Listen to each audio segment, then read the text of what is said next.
Praise lord. దేవాతి దేవునికి వందనాలు. ప్రభు నామమున మీ అందరికీ నా ప్రత్యేకమైన వందనాలు, శుభాలు తెలియజేస్తున్నాను. ఈ దినము కొరకు ఏర్పాటు చేయబడిన దేవుని వాగ్దానము యెషయా గ్రంథము 54వ అధ్యాయము 10వ వచనము. పర్వతములు తొలగిపోయినను, మెట్టలు తత్తరిల్లినను, నా కృప నిన్ను విడిచిపోదు, సమాధాన విషయమైన నా నిబంధన తొలగిపోదు అని నీ యందు జాలిపడి యెహోవా సెలవిచ్చుచున్నాడు. దేవుని నామానికి మహిమ కలుగునుగాక. ఈ ఉదయకాల సమయంలో సర్వ సృష్టికర్త అయిన నీ తండ్రి నిన్ను ఆశీర్వదించి గొప్ప వాగ్దానాన్ని నీకు అందిస్తూ ఉన్నారు. హల్లెలూయా. పర్వతములు తొలగిపోయినా, మెట్టలు తత్తరిల్లినా, నా కృప నిన్ను విడిచిపోదు అని ఈరోజు నీ తండ్రి నీతో మాట్లాడుతూ ఉన్నారు. ఆమేన్. అంటే నేను నిన్ను కనికరిస్తూ ఉన్నాను, నీ మీద జాలిపడుతూ ఉన్నాను, నేను ఆదరిస్తూ ఉన్నాను. ఏం జరిగినా సరే నేను నిన్ను విడిచిపెట్టను అని ఈరోజు నీ తండ్రి నీతో మాట్లాడుతూ ఉన్నారు. ఈ ఉదయం లేస్తూనే నువ్వు దేవుని సన్నిధిలో మోకరించి ప్రార్థన చేయాలి. నువ్వు ఉదయం లేవగానే మొబైల్ ఫోన్ పట్టుకోవడం, నువ్వు ఉదయం లేవగానే ఏదేదో పనులు చూసుకోవడం కాదు. మొదట దేవుని వాగ్దానాన్ని పట్టుకోవాలి. మొదట దేవుని సన్నిధిలో మోకాళ్ళు వేయాలి. తండ్రి, నీ కృప నన్ను విడిచిపోనివద్దయ్యా అని నువ్వు దేవుని సన్నిధిలో కాచుకొని ప్రార్థన చెయ్యాలి. ఆమేన్.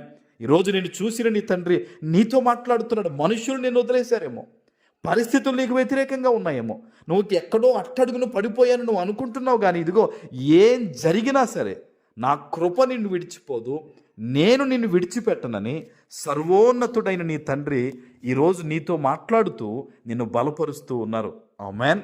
ఇది దేవుని సన్నిధి నుంచి వచ్చిన వాగ్దానమే తప్ప మనుష్యులు ఎవ్వరూ నేను ఇస్తున్న మాట కాదు. ఇది ఆయన ఎంత మాత్రమూ కూడా నేను విడిచిపెట్టనంటున్నారు గనక ఆయన సన్నిధిలో యథార్థంగా జీవిస్తూ ప్రార్థన చేయాలి నువ్వు.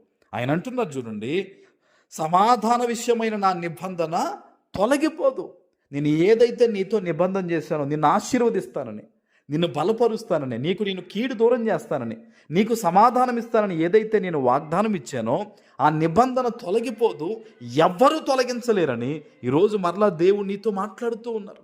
నువ్వు అనుకుంటున్నావేమో, ప్రభువా నువ్వు నన్ను మర్చిపోయావా, ప్రభువా నన్ను విడిచిపెట్టేవా, లేకపోతే నేను పాపం చేయడం వల్ల నేను ఇలా పడిపోయాను అనుకుంటున్నావు. కానీ లేదు, దేవుని సమాధానం నిన్ను విడిచిపెట్టలేదు.